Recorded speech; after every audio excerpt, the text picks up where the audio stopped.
We have some good environmental news as the nation prepares for Earth Day on Monday. Some of the most critically endangered birds on the planet have been released back into the wild.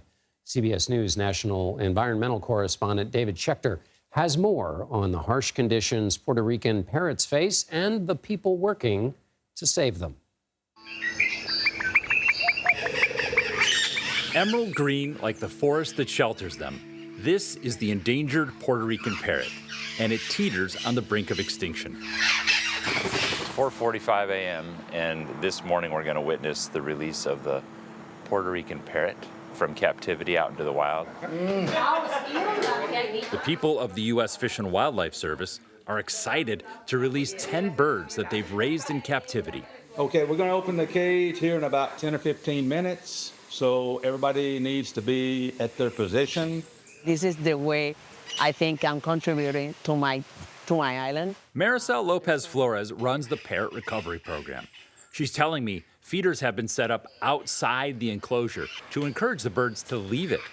Each bird is wearing a tracking collar with an antenna that will eventually break off. Are they just going to shoot out of the cage when the door opens? No, hopefully not.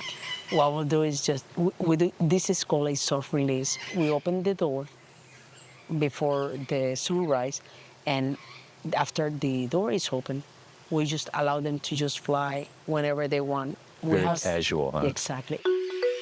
In Puerto Rico, massive deforestation is what pushed the parrots towards extinction.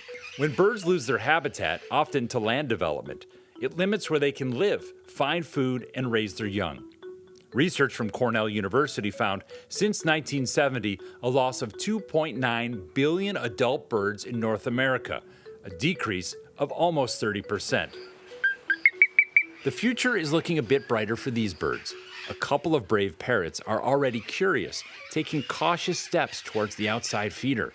A quick meal, and they're off to join their friends on the outside, becoming wild birds. I had wanted to be a wildlife biologist ever since growing up in rural western Tennessee. Tom White's been working with the parrots since the early 90s, helping rebuild the population until 2017 and Hurricane Maria. When it made landfall in Puerto Rico, it killed 3,000 people, causing historic floods and landslides. Researchers found Maria's extreme rainfall was 5 times more likely because of climate change, making supercharged hurricanes a major threat to the parrot's survival. Before the storm hit, the captive breeding birds were rushed into a concrete shelter. And Tom took this video while he and his wife rode out the storm, caring for the birds. Late that afternoon, we were able to actually open the door and go outside. And we were speechless. It went from being green and lush to brown and defoliated in the question of hours. The breeding birds that Tom was sheltering all survived, but crews could not reach the wild birds out in remote parts of the jungle that were starving from the lack of vegetation. Of the 56 wild birds in El Yunque National Forest, this was the only parrot that lived. I'll admit I had a couple of times I just cried because you see 20 years of work and progress, and then it's wiped out in less than a day. Since Maria, the team now encourages newly released birds to nest much closer to the aviary so they can be fed in an emergency. Thanks to human intervention, there is now a growing population of 300 wild parrots on the island. We are the only species on the planet that can consciously recognize their own environmental damage and repair it. It's a lot of work, but what's happening here shows us that we can, as humans, try to repair some of the damage that we've done. And David Schechter joins us here in the studio with more. David, you were there for the repairing of that damage. What was that like? It was kind of magical. This was a controlled facility in El Yunque National Forest, this aviary.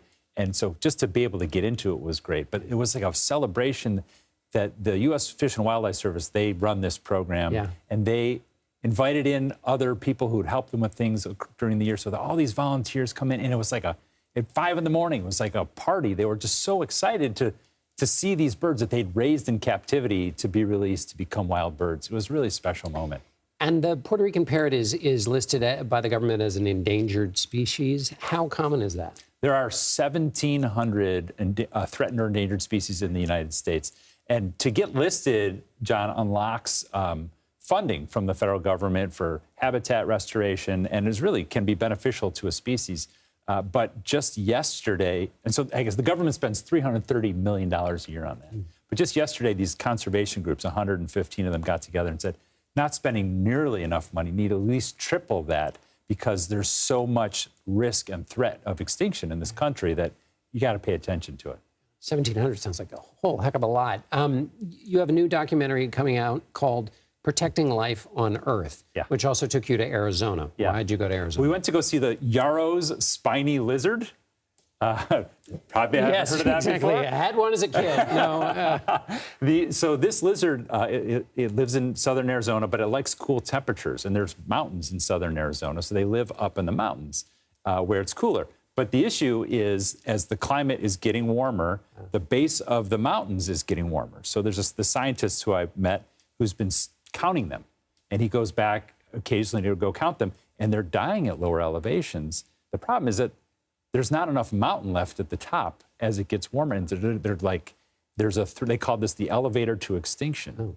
So we went with him on this hike up the Mule Mountains near Bisbee, Arizona, to go look for what would be potentially the last few lizards up there. Oh my God, that sounds great. That's fascinating. David Schechter, thank you. Glad to be here. And a reminder, you can watch David's full special, Protecting Life on Earth, on cbsnews.com/climate and the CBS News YouTube channel.